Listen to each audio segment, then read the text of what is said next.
Bonsoir à tous, il est 19h, bienvenue sur Polynésie, la première. Voici les titres de l'actualité de ce vendredi. Une erreur sur le formulaire et l'ESTA vous est tout simplement refusée. Impossible donc de passer par le pays de l'oncle Sam pour les voyageurs polynésiens. Une dizaine d'entre eux sont aujourd'hui bloqués au Fénois. Il s'en va mercredi prochain. Le haut-commissaire passe ses derniers jours en Polynésie après 3 ans en fonction. Un mandat marqué notamment par la gestion de la crise sanitaire et la question du nucléaire, mais aussi par la personnalité de l'homme. Et Dominique Sorin, qui est justement notre invité ce soir, nous ferons ensemble un bilan de votre passage en Polynésie. À tout à l'heure, monsieur le haut-commissaire. Promouvoir les jeunes sans diplôme en leur donnant les moyens de s'insérer sur le marché du travail, c'est l'objectif de l'association FACE, mise en place au Fénois depuis 2 ans. Si vous avez la chance de partir pour les États-Unis ou l'Europe pendant ces vacances, il y a un formulaire incontournable à remplir, l'ESTA. Et attention, une faute de frappe sur la demande en ligne et c'est la vraie galère pour tout voyageur polynésien qui se rend ou transite par les USA. S'il se voit refuser ce fameux sésame, il faut alors demander un visa de tourisme. Et pour ça, il faut se rendre à Fidji. Une dizaine de Polynésiens sont dans ce cas de figure aujourd'hui. Yadi Yanko nous en dit plus sur des images de Mirko Van Foof. Souvenez-vous, ESTA, il y a 20 ans, c'était un document vert attaché à votre passeport. Aujourd'hui, tout est numérisé et c'est d'ailleurs l'origine du problème. Premier point, seul le site officiel du gouvernement vous permet d'avoir une autorisation de séjour valide au prix de $21. On reconnaît un site du gouvernement américain et des autres gouvernements aussi, l'extension du site, c'est .gov. Donc si vous n'avez pas .gov sur votre site, vous êtes sur le mauvais site. Numéro 2, quand vous allez remplir, il faut bien faire attention. Les gens, ils ont pris trop l'habitude de faire leur ESTA en 10 secondes, ils remplissent à la va-vite, mais ce qu'il faut comprendre, c'est l'impact d'une erreur de saisie quand on habite en Polynésie. On n'est pas à Paris où quand on fait une erreur, on peut aller à l'ambassade, demander un rendez-vous et faire un visa. Parce que si on fait une erreur de saisie, il faut bien comprendre, ESTA nous est refusé à vie. Et pour obtenir un visa, c'est soit direction Auckland, soit les îles Fidji dont la Polynésie dépend. Mais attention, les délais peuvent être plus ou moins longs. Mais en ce moment, tous les ambassades du monde sont complètement dépassées par les demandes de visa. Et on a 6 mois d'attente en moyenne pour un visa de touriste. À ce jour, une dizaine de Polynésiens ont fait les frais d'un ESTA mal rempli, alors prenez le temps de bien relire votre demande. De plus, il ne faut pas oublier que même avec un ESTA valide, l'accès au territoire américain peut vous être refusé par les agents d'immigration. Enfin, l'ESTA permet le tourisme, mais aucunement de travailler sur place.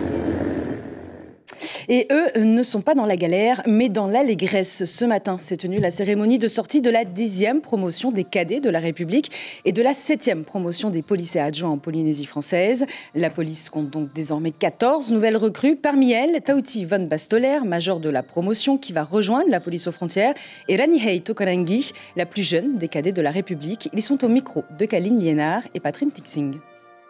Je suis quand même très content parce que... Ça se voit que les sacrifices, au final, ils ont porté leurs fruits et que ça a donné des résultats. À 19 ans, après 1 an de formation, est-ce qu'on se sent prête à assurer des missions et des responsabilités aussi importantes ? Je pense que oui, mais malgré que je suis également jeune, c'est mieux aussi, je préfère aussi protéger mon pays contre tout ce qui est menace. Et je pense que je suis prête aussi face à ce genre de contraintes. Et sachez justement qu'en ces temps, il y a un concours de gardiens de la paix du corps d'État pour l'administration de la Polynésie française. Cette année, 7 nouveaux policiers seront recrutés. Par ailleurs, le Haut-Commissariat a confirmé le recrutement de 3 personnels administratifs et techniques au sein de la police nationale. Et justement, le haut-commissaire Dominique Sorin va bientôt nous quitter. Sa présence sur le territoire a été marquée par l'intensité de la crise Covid, la venue d'Emmanuel Macron ou encore la question du nucléaire, mais avant tout par la personnalité de l'homme, par son sens de l'écoute et son devoir de haut fonctionnaire. Retour sur ces 3 années de fonction avec Stéphane Ratino et Tim Pruvot. Les hommes passent, mais la République demeure. Cependant, certaines personnalités, par leur rayonnement humain et leur charisme, y donnent un relief particulier. Ils facilitent l'adhésion des citoyens au pacte fondateur. Dominique Sorin est un de ces grands commis de l'État dont l'engagement a rappelé l'utilité de son action pour l'intérêt général.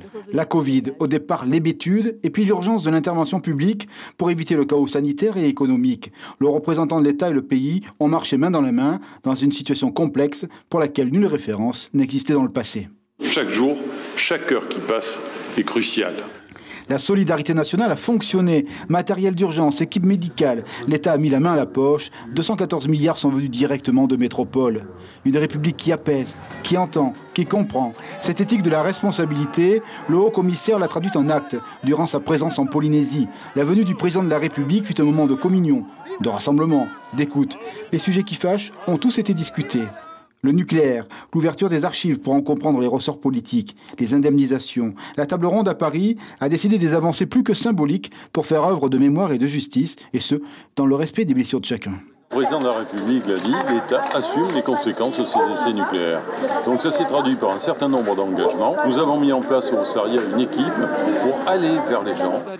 Dominique Sorin, par son engagement et son parcours d'homme, connaît en sincérité l'outre-mer et ses habitants. Alors, inlassable porte-parole de la Polynésie à Paris, le représentant de l'État a actionné tous les leviers pour améliorer la vie quotidienne aux côtés du pays. L'autonomie alimentaire, la question numérique et encore les défis de l'environnement ont occupé son agenda. Tout ceci au nom de la République. La République, c'est un combat de tous les instants. La République, elle se recrée quotidiennement à peu près, au travers d'actions souvent modestes, mais c'est ça qui est important. Dominique Sorin a servi la République avec loyauté et en action pendant plus de 40 ans, toute une vie en fait, façonnée par le sens des altérités et de l'efficacité. Cette République, comme modèle d'organisation dont on oublie souvent qu'elle est fille de liberté, a donc été incarnée par cet homme urbain, soucieux d'écoute et de respect, un engagement qui en fait fut un chemin d'homme. Beaucoup d'émotions, oui. C'est la dernière fois que je m'adressais comme ça à l'ensemble, devant un public, ici en Polynésie française, donc c'est un moment d'émotion, oui. On ne passe pas 3 ans sans être engagé pour un territoire sans ressentir cette émotion. Puis j'aime la Polynésie. Une dernière partie très forte. Dominique Sorin sera officiellement à la retraite le 31 juillet, avec en mémoire des images et des visages rencontrés sous toutes les latitudes au service de la République. Bonsoir, monsieur le commissaire. Merci d'être avec nous ce soir. Alors, vous avez pris vos fonctions en août 2019. Un peu moins d'un an après, le Covid, malheureusement, est arrivé au Fénois. On a eu 4 vagues, dont une importante en 2021, en août 2021, on s'en souvient. Une gestion de crise qui parfois a été critiquée. Vous, quelles leçons vous en tirez ? Bonsoir. Beaucoup de leçons, parce que cette crise du Covid, qui n'était prévue par personne, que ce soit ici en Polynésie ou en Europe, en métropole, dans quels que soient les pays, cela nous a obligés à mettre en place d'autres façons de travailler. Et notamment, ça nous a permis de travailler encore plus étroitement, je pense, entre le pays et l'État. C'est ce que je retiens de cette crise. Il y a l'autonomie, bien sûr, avec les compétences du pays, il y a les compétences de l'État. Et il a fallu articuler tout cela pour faire en sorte de protéger la population, qui a été notre préoccupation première avec le président Édouard Fritsch, puis aussi de maintenir les équilibres économiques et sociaux, c'est-à-dire de permettre à la vie de continuer de façon à ce que le pays tienne, que le système de santé tienne. Et c'est ça qu'on a réussi à faire. Alors ça a été compliqué parce qu'il n'y avait pas de recette tout établie. On pouvait être critiqué parce qu'on ne prenait pas des mesures assez rapidement de fermeture, de couvre-feu, de confinement. Ou au contraire, on disait, mais vous maintenez des mesures. À chaque fois, il a fallu prendre ses responsabilités. Et ça a été une responsabilité prise conjointement avec le pays.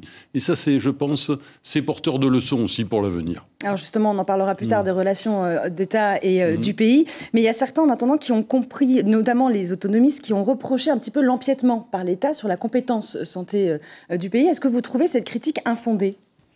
Oui, je pense que la critique est infondée. Enfin, je ne l'ai pas reçue d'ailleurs comme telle. Je parlais d'articulation parce que c'est bien sûr l'autonomie, mais c'est l'autonomie dans la République. L'État est intervenu aussi dans des domaines qui n'étaient pas de sa compétence. Lorsqu'il s'est agi d'apporter une aide aux entreprises, ce n'est pas de la compétence. L'État a versé en subvention directe 29 milliards de francs. Ce n'est pas de la compétence de l'État de provisionner en vaccins le territoire. L'État l'a fait. l'État a apporté, c'est ça la solidarité républicaine. Je crois que c'est cette articulation qu'il faut comprendre.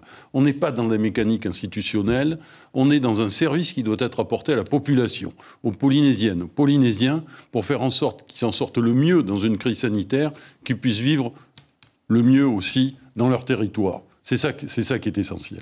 Alors justement, pendant la crise sanitaire, vous avez travaillé justement main dans la main avec le pays, chacun un peu avec ses compétences. Ça a été complexe à mettre en place. Et est-ce que le statut de la Polynésie est-il adapté pour ça? Oui, mais tout statut est complexe. C'est ce qui fait l'originalité de ce statut. Mais ce statut permet à la Polynésie, et c'est l'autonomie, une autonomie forte, j'ai eu l'occasion de le dire, ça permet à la Polynésie de décider de ses choix, de ses principaux choix. Mais après, il y a une articulation qui est à trouver avec l'État, qui lui garde des compétences, parce que c'est ça la République, c'est ça notre République. Je vais prendre un exemple, dans le secteur maritime. Je l'ai pris à plusieurs reprises, cet exemple. Le pays décide de l'utilisation de sa zone économique, des systèmes de pêche, de quel type de pêche, qui en profite, c'est un très bon système d'ailleurs, et c'est l'État qui surveille, c'est l'État qui contrôle, qui apporte ses moyens pour assurer cette sécurité de la zone. On pourrait multiplier les exemples de cette façon. C'est quelque chose de vécu, l'autonomie dans la République, c'est pas qu'un concept, et il faut le faire vivre. Alors, lors de votre discours du 14 juillet, vous avez évoqué l'inflation que nous avons tous à subir actuellement. La lutte contre la pauvreté sera donc plus que jamais au cœur des politiques publiques. Vous avez déclaré que l'État sera attentif aux demandes du pays. Est-ce que c'est une garantie que vous apportez aux Polynésiens ? Et comme l'État a apporté des garanties, au moment de la crise sanitaire, il y a eu l'aide aux entreprises, les prêts garantis par l'État au bénéfice du pays, pour des sommes très, très importantes, et c'était nécessaire. De la même façon, il y aura une attention toujours très particulière, je dirais, aux demandes du pays par rapport, je dirais, aux besoins du territoire. Après, il faudra voir quelle forme tout ceci prendra. Il y a toutes des discussions à avoir, mais il y a les problèmes de pauvreté, il y a aussi la place des jeunes dans la société, comment faire en sorte que de plus en plus de jeunes Polynésiens soient mieux formés pour accéder à l'emploi. Ça, ce sont des choses aussi concrètes, et c'est là-dessus qu'il faut se battre. Alors on l'a dit, votre mandat a été donc marqué par la crise Covid, mais aussi par le nucléaire. C'est un sujet épineux ici en Polynésie française. Il y a un an a eu lieu la table ronde Récotica, c'était le 21 juillet, en juillet 2021, pardon. Puis la visite ensuite du président de la République. Un an après, que s'est-il passé ? Il y a eu des engagements très très forts du président de la République. C'est vrai que le nucléaire, c'est un sujet qui avait été traité, mais peut-être pas globalement, dans sa totalité. Et il y avait des attentes très fortes. Et la venue du président de la République a permis d'accélérer le mouvement par des engagements très très forts, notamment l'ouverture des archives. Ça a été un point très, très important pour que tout un chacun puisse connaître la vérité, savoir ce qui s'est passé. Et ça, il y a 90 000 documents qui, en un an, ont été déclassés. C'est-à-dire qui sont accessibles maintenant au public. Puis il y a eu aussi quelque chose de très fort, c'est les questions d'indemnisation. Il n'y avait pas eu assez de personnes indemnisées suite aux essais nucléaires. Et ça, le CIVEN, qui est la structure qui s'occupe de ces indemnisations, a été renforcé. Et ici, j'ai créé au SARIA une mission, justement, avec des agents qui vont vers les gens. Ils ont fait des missions à Touria, Reao, Pukarua, Gambier, à Presqu'île. Ils reçoivent des gens aussi au SARIA pour faciliter l'instruction de ces dossiers. Alors, ce n'est pas le Haut-Commissariat qui va tout faire, il y a des associations aussi qui s'en occupent, mais on va apporter notre pierre, je dirais, à l'édifice pour accélérer, pour aller plus vite. Puis il y a eu d'autres opérations qui ont été menées aussi de dépollution. La dépollution industrielle d'Ao, c'est des pollutions aux hydrocarbures, des pollutions aux métaux lourds. Nous avons fait faire des analyses dont nous avons eu les résultats. Ça permet de relancer les procédures et d'accélérer aussi la dépollution. Et en apportant également, pour tous les territoires concernés, une aide au développement, pour que nos compatriotes, nos concitoyens qui habitent ces territoires, je dirais, puissent aussi vivre le mieux possible dans leur environnement. Alors, je souhaiterais justement revenir un petit peu sur l'indemnisation. Le CIVEN a publié un rapport il y a quelques jours et selon eux, de plus en plus de victimes en fait, sont reconnues en tant que telles. Et vous l'avez dit, vous avez mis en place une cellule détournée dans les îles. Est-ce que justement l'État veut aller plus loin dans cette avancée pour faire avancer les indemnisations ? Absolument. C'est tout l'objectif. Il faut être clair là-dessus. On le fait pour qu'il y ait davantage de dossiers. Vous savez, entre 2011 et 2017, il y avait eu un peu plus d'une dizaine de dossiers retenus. Aujourd'hui, on est à 250 dossiers retenus par le CIVEN. pour lequel on peut établir un lien entre la maladie de la personne et les expérimentations nucléaires. Et alors justement, il y a eu cette problématique de la dette de l'État envers la CPS concernant les maladies donc dites radio-induites. C'est un sujet dont parlent les partenaires sociaux. Quelle est la position de l'État par rapport à ça ? Et le président de la République a aussi fait part d'avancées sur ce sujet. Jusqu'en 2016, le CIVEN, l'État, indemnisait les personnes reconnues victimes et aussi indemnisait la CPS. C'était 2 indemnisations différentes. Il y a eu une décision de justice du Conseil d'État qui a annulé, je dirais, l'indemnisation qui était versée à la CPS. Et là, maintenant, on va revenir sur cette indemnisation. Pour les dossiers qui ont été retenus par le CIVEN, il va y avoir une indemnisation de la CPS selon des modalités qui sont à déterminer, soit verser une indemnisation qui correspond aux dépenses réelles faites par la CPS, soit une indemnisation forfaitaire. Il y a un débat technique qui est à mener. Ce débat aura lieu pour trouver la solution la plus simple en la matière. C'est un travail qui va être mené dans les toutes prochaines semaines et les prochains mois. Oui, voilà, justement, j'allais vous poser la question de quand est-ce qu'aura lieu ce débat. Ça va commencer rapidement. Ça va commencer rapidement. J'ai l'accord de principe sur le sujet. Maintenant, il va falloir... Alors, c'est pas moi qui le mènerai, mais il va falloir faire ce travail. Et concernant toujours le nucléaire, il y a une véritable question qui se pose. Vous avez déclaré dans le sujet que nous avons vu que l'État assume les conséquences du nucléaire, mais il y a quand même la problématique des maladies transgénérationnelles. On en parle de plus en plus. Il y a des victimes qui demandent quand même depuis des années des études. Ouais. Il y a même le rapport de l'INSERM qui a été publié en 2021 qui explique qu'il n'y a aucune donnée qui n'a été faite à ce sujet, aucune étude, et qu'il y aurait éventuellement un travail à faire. Est-ce que ce ne serait pas du rôle de l'État d'aider à financer une étude indépendante à ce sujet-là ? Alors, des études ont déjà été faites, non pas ici, mais notamment, malheureusement, à Hiroshima, Nagasaki, aussi en Ukraine, à Tchernobyl, qui, pour l'instant, n'ont pas montré, et pourtant il y a eu des retombées nucléaires très fortes sur ces territoires, de phénomènes transgénérationnels. Ça ne veut pas dire qu'il n'y a pas de possibilité que cela existe, mais il n'a pas été démontré qu'il y avait des transmissions transgénérationnelles. C'est un sujet, d'ailleurs, il y a un certain nombre, pour aborder la question, il y a un livre toxique qui est sorti il y a un peu plus d'1 an maintenant, 1 an et demi. Le commissariat à l'énergie atomique est en train de produire un document qui abordera ces questions et qui sera présenté, je pense, vers le mois de septembre-octobre 2022, donc très prochainement, pour répondre sur ces sujets et faire état des connaissances qui existent aujourd'hui sur ces questions. Ça veut dire qu'il y a des scientifiques aujourd'hui qui travaillent sur cette question-là ? Il y a des travaux qui ont été menés dans d'autres pays, il y a des travaux qui ont été menés. Alors, c'est un sujet extrêmement délicat quand on parle de ces questions, parce qu'il y a des aspects humains qui sont bien évidemment qui priment tout, mais il faut avoir aussi une approche, je dirais, étayée scientifiquement sur ces questions. Tout à fait. Alors, on va clôturer le sujet nucléaire par le centre de mémoire. Ça fait quelques années qu'il est en cours. Pour l'instant, il ne voit toujours pas le jour. Qu'est-ce qui bloque ? Alors, le centre de mémoire est un dossier qui est mené par le pays, qui est le maître d'ouvrage. L'État a cédé un terrain pour que ce centre de mémoire soit construit. C'est un terrain qui est situé sur le front de mer de Papeete. Il y avait des appels d'offres qui avaient été faits pour, je dirais, définir le contenu de ce centre de mémoire. Ça n'a pas été concluant, puis la Covid a stoppé tout ceci. C'est le pays qui mène le dossier. L'État n'a pas à définir le contenu de ce centre de mémoire. C'est vraiment une affaire du pays.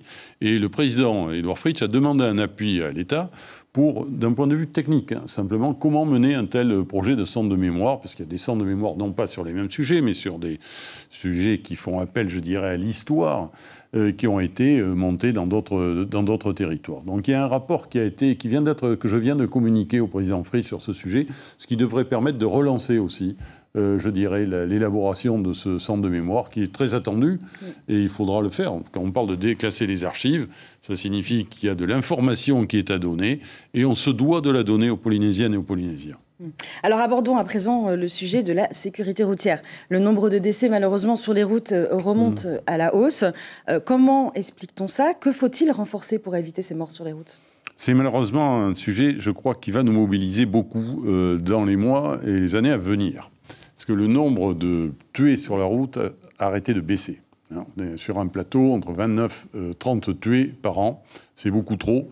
Le nombre d'accidents et de blessés a recommencé à augmenter.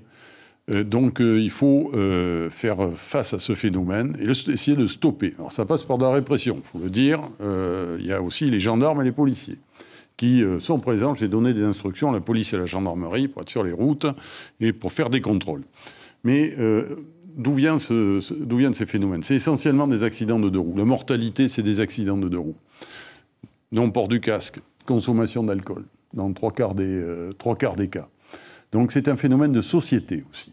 Et ça, il va falloir s'y atteler en termes de prévention, bien sûr avec le pays, avec les communes aussi, dans le cadre de ce qu'on appelle les comités locaux de prévention de la délinquance, pour s'appuyer sur les associations, sur les églises, parce qu'il faut lutter contre cette surconsommation d'alcool, parce que nos routes sont de plus en plus saturées. Il n'y a pas beaucoup de routes en Polynésie, mais on a des accidents, y compris dans les archipels. Alors, bien sûr, l'essentiel des accidents est à Tahiti et à Montréal, mais il y a des accidents ailleurs, avec des tués et des blessés graves, des deuils dans les familles. C'est trop, c'est beaucoup trop. Donc, ça doit être, je crois, une grande cause. Vous savez, ça a été le cas dans d'autres territoires. Il faut en faire une grande cause, pas nationale, mais territoriale. Ça va être une nécessité. Alors, il y a un autre sujet qui a marqué votre mandat, c'est le fléau de l'ice, malheureusement. L'année dernière, vous avez mis en place un plan de lutte contre l'ice et les stupéfiants. Un an plus tard, ce plan, est-ce qu'il a eu des effets ? Il y a eu des effets, puisqu'on saisit de plus en plus d'ice. 13 kilos en 2021, il y a eu une saisie de plus de 23 kilos qui s'est produite au mois de mars dernier. Et on a renforcé les structures. Il y a déjà un gros travail qui a été fait par les forces de sécurité, par la police, la gendarmerie, les douanes. Mais il fallait aller plus loin. Donc il y a un office antidrogue qui a été créé ici à Papeete, une cellule de renseignement qui permet aussi de croiser les données, avec l'appui aussi des forces armées, que je cite dans le dispositif. On a également acheté des chiens pour faire des contrôles, multiplié les contrôles à l'aéroport, multiplié les contrôles dans le port aussi, parce qu'il y a des arrivées maritimes. On l'a vu, l'une des grandes saisies, ça a été sur un paquebot. Donc ce travail doit également continuer. On a également une coopération régionale, c'est-à-dire avec les Américains, les Néo-Zélandais, les Australiens, et des initiatives vont continuer en la matière. C'est un combat de tous les instants, la lutte contre l'ice. Donc on va continuer, mais il y a tout un travail de prévention, là aussi, c'est comme pour l'alcool, de prévention qui est à mener avec la société civile, comme on dit, pour que tout le monde soit bien concerné, parce que c'est un fléau qui touche les jeunes, mais pas que les jeunes, et qui touche tous les milieux. Tous les milieux, tout à fait. Alors on va finir sur un ton plus personnel. Vous l'avez dit lors de votre discours du 14 juillet dans les jardins de votre résidence, c'est le corps lourd que votre femme et vous donc quittez la Polynésie. Que retenez-vous ? Ah oui, c'est le cœur, je le dis surtout en ce moment, plus ça avance dans le temps, plus le cœur est lourd. Ce que je retiens, vous savez, je connaissais la Polynésie un tout petit peu avant de venir, d'être affecté ici, je vais voir de la famille. Et je repars avec, je l'espère, une meilleure connaissance aussi de la culture polynésienne, je dirais, je suis sous le charme, pour employer ce terme, de la culture polynésienne qui me passionne. Et pendant par-delà les problèmes de crise qu'on a rencontrés, les problèmes de décès, la crise sanitaire qui m'ont affecté, qui nous ont tous affectés personnellement, tous les drames humains, il y a cet enrichissement qui est lié aussi à l'accueil et aussi à l'ouverture de la société polynésienne qui m'a été apportée. J'ai pu aller à peu près partout. Je ne suis pas allé dans chaque île, mais je suis allé dans toutes les communes, dans beaucoup d'îles, dans tous les archipels. Je ne suis pas allé à Rapa, c'est mon seul regret. Et c'est cette richesse de la culture polynésienne, c'est un enrichissement aussi. Ça a été un enrichissement professionnel, je l'ai dit tout à l'heure, au travers justement des relations État-pays communes aussi, le travail avec les églises, parce que tout ce qui se passe en Polynésie, ça ne ressemble pas aux autres territoires. Puis d'un point de vue personnel, il y a eu cet apport, oui. Je repars avec beaucoup de choses en plus. Et donc vous laissez la place à votre successeur. Est-ce que vous savez déjà qui va vous succéder ou... Non, mais aussi surprenant que cela puisse paraître, je ne le sais pas. C'est ouvert. Je pense que la décision sera prise dans des tout prochains conseils des ministres. Donc il y a un nouveau haut-commissaire qui va arriver, à qui je souhaite par avance bonne chance dans l'exercice de ses fonctions. Merci beaucoup Dominique Saurin. Merci d'avoir été avec nous donc ce soir. Lui ne nous a pas encore quittés. Bien au contraire, le virus du Covid continue de prendre du terrain à travers les sous-variants d'Omicron. 219 cas pour 100 000 habitants. 3 personnes hospitalisées au CHPF, dont une en réanimation. Et 170 nouveaux cas ces dernières 48 heures. Ces chiffres inquiètent les autorités. Les responsables de la plateforme Covid ont donc tenu à rappeler lors d'une conférence de presse aujourd'hui l'importance des gestes barrières et de la vaccination. Le docteur Henri-Pierre Mallet répond au micro d'Hubert Léao. C'est pour cela qu'on demande à chacun d'avoir une responsabilité, c'est de protéger les autres. Protéger les autres, c'est le port du masque. Dès lors, bien sûr, si on a des signes, mais dès lors qu'on est dans un milieu fermé, qu'on va exposer les gens à notre souffle, par respect pour les autres, on porte le masque. Ça, c'est vraiment la principale mesure. La deuxième mesure, c'est la vaccination. Il faut continuer. On a un taux de vaccination initial qui est pas mauvais en Polynésie, mais il faut des rappels pour être parfaitement protégé contre les formes graves. Et sachez que demain, le vaccinodrome de la présidence sera ouvert de 8h à 15h. Direction Taravao, avec la deuxième édition de la Caravane des îles. L'événement débute ce soir du côté de la Presqu'île. L'objectif est bien rassembler la jeunesse de Tahiti et des îles autour du sport et de la culture. Cette année, les délégations sont 3 fois plus nombreuses, avec près de 600 jeunes issus de clubs sportifs et de quartiers prioritaires. Nous vous ferons vivre l'événement dès demain. De la jeunesse, il en est justement question avec l'association FACE, créée en métropole en 2016 et mise en place au Fénois il y a 2 ans. Sa devise, formation, insertion et emploi. Son objectif, promouvoir les jeunes sans diplôme en leur donnant les moyens de s'insérer sur le marché du travail. Un reportage signé Théophane Teriitua, Jonathan Machoro sur des images de Patita Savea. Hey, c'est génial, c'est super Tamanou. Et dans quel temps tu pourras prendre ma place?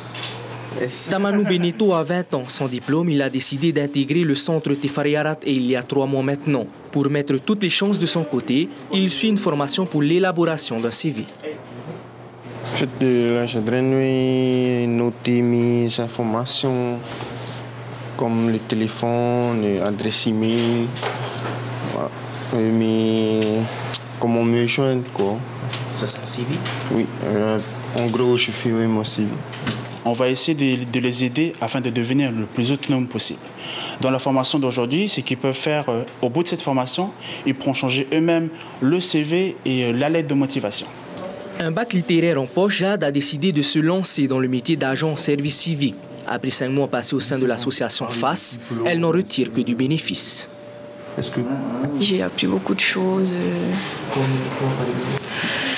Comme faire des comptes rendus, des bilans. Parce qu'il faut savoir que moi, je suis une personne très timide et grâce à ça, j'ai pu vaincre ma timidité et évoluer. Depuis sa mise en place, l'association FACE a accueilli près de 200 jeunes issus des quartiers prioritaires de Tahiti. Objectif, promouvoir la jeunesse et l'aider à s'insérer sur le marché du travail.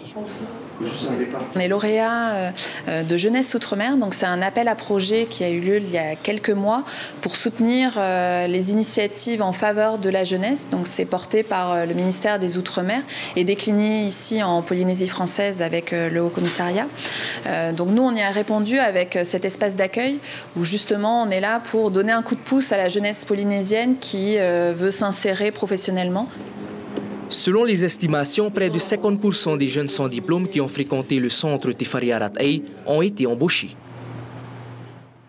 C'est la fin de cette édition. Je vous en rappelle l'information principale. Il quitte la Polynésie le 27 juillet prochain. Le haut-commissaire passe ses derniers jours au Fénois après 3 ans en fonction.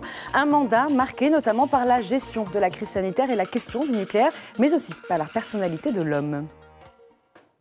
Et au programme de votre soirée, le téléfilm César Wagner et l'émission de divertissement Fort Boyard.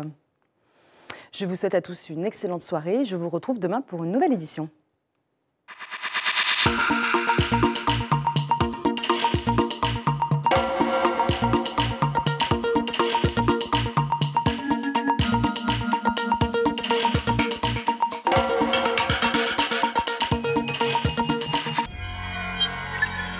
Retrouvez ce programme en replay sur notre site internet.